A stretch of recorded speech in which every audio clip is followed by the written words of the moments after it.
Hey, wonderful, lovely, lovely people. A pleasant evening to you all. I'm here sitting watching the House of Versace movie, you know, and it really is after the death, the annihilation of Gianni. Is it Gianni? Versace. I guess they all wondered what would have happened to the brand, because of this maestro, this guru, as it relates to fashion and think he was, and maybe fragrance and so forth.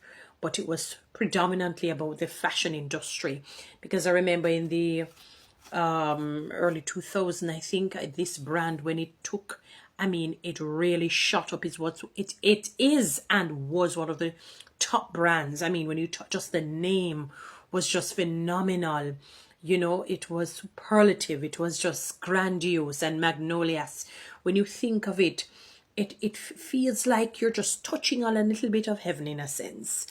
And it was the sought after brand. And back in those days when you almost saw a gulf between the rich and the poor, you almost want to just stretch your hand across over and say, may I touch, you know and just cool my hands with this fantastic, this splendacious brand, Versace. And I guess everybody wondered what would have happened, not realizing that there was talent in the home, even though one talent had, unfortunately, to his demise, had gone. And his sister was like a very, she would, maybe the eyes of the onlooker may seem ruthless, but those who were able to look through the lens of understanding and through the lens of grace and mercy, was able to see the childlike, not childish, but the childlike woman that was still in that body, though she may be like an iron steel and very stern and stoic, which sometimes unfortunately may have come across very disrespectful and condescending, even to her line staff, to those who worked for her. She may have been very because she would have inherited the stylists and the fashion designers and those who would sew and make up the different clothing, or put them together for her to see it. And she went through a whole array of some sort of difficulty and challenge personally, be it taking drugs and drinking and smoking and so on. And it started to debilitate the family connection, the bonding between her and her remaining siblings, as well as her children. Her daughter at one point was too young to really understand what was going on, because they were trying to mourn the loss of her brother who really loved her. And she was kind of put to the test of how do we keep this going. It reminds me a lot of the whole Joel and John Osteen's story, that their father, who was the stalwart, the preacher man who kept it going, and they saw growth and development under his guidance and tutelage, and then he passed, and they wondered what it is that is going to happen now to the legacy, to this ministry that dad created. And the son got up and said, I feel like this is what God is calling me to do, even though my personality type may not seem this way. My brother and my sister would have been the better shot, but I somehow feel that I can take over. And he did, and he has carried on the ministry in a quantum way, a different way from the dad. And as a matter of fact, his ministry has probably superseded, his own dad's, even though his dad's own was great, but as a son he became greater in a different way, which has reached millions and transformed millions of lives. Similarly, when we think of, Gianni Versace started a legacy, and his sister Donatella continued it, my wonderful people. And when I watched the movie, it made me connect with her, even though I've never met her, even though I didn't follow the brand per se, really. Somebody had given me a perfume from their line, you know, twice, and I've enjoyed it.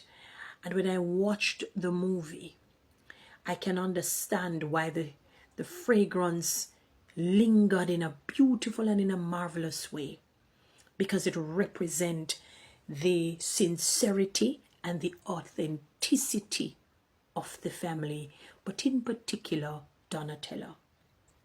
And I'm going to tell you what moved me even more where she's concerned. And when I get some money, it's a brand that I think I will forever support. And I'm going to tell you why, my beautiful people. She came off ruthless. Maybe she had to deal with the death of her brother. Just the whole, how do we maintain the elegance and the class and the style of this brand? How do we keep it top notch? And the pressure of her own personal life, battling the different drug abuse and so on. And when it got too tumultuous for her, her family said, look here, we have enrolled you for rehabilitation. And she said, if I don't, what are you going to do? Then we all will cut you off, ranging from her children to her siblings to her closest friends. And what moved me, she reminded me of David when Nathan, the prophet, came to him and showed him and exposed his sore. He humbled himself and took accountability. And she humbled herself and she took accountability. Her brother paid for her rehabilitation. And she went and she got rehabilitated and she came back and she built a new quantum bond with her family, her siblings, her children, and other important people in her life. But what moved me is that each person she encountered, she said, I am sorry. I am sorry. I did you wrong, and I'm sorry. Her children, her siblings, her friend. And when she went down to the line staff, those who would make up her clothing, you know, the fashion designers, the seamstress, and everybody, and you saw all of them just gathering, and they're waiting with bated breath, or they're holding their breath, wondering, oh my God, what is this? What is going to happen now? And she walked. She ran a little joke. They didn't get it. But she said, I was hard. I was basically cold and ruthless. I'm a different woman now. And I just want to extend the olive branch. I want to apologize to you. I am sorry.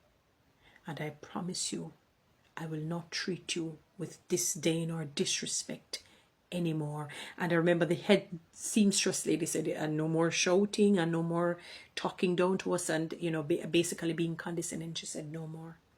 And then all you could see, it's almost like a sigh of relief. It's almost like when you have a bad stomach ache or a bad headache and you get the right medication, the right painkiller, and all of it goes and your body feels good and renewed and rejuvenated. And they gathered around her and she said, we have 6 weeks to put this, because that rehabilitation taught me something.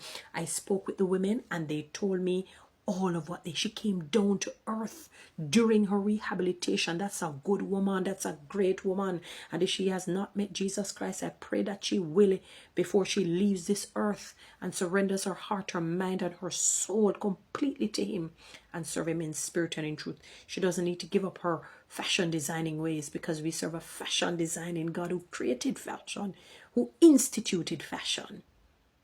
What a remarkable woman Donatella Versace is. People, I will encourage you to support that brand. Watch the movie. When I saw her apologizing to each and every person that she would have hurt, she was not too big of a woman to come down to their level and say, I was wrong and I'm sorry. The number of people that you have hurt, and you know that they know, and you think that you're too big, but the judgment of God will catch you. Don't worry about that. Donatella, big up yourself, mama. You know, you might not see this, but Pick up yourself, Donatella Versace. When we get some money, I'll support your brand. Guys, you know what to do with TikTok and YouTube. Subscribe. Give me a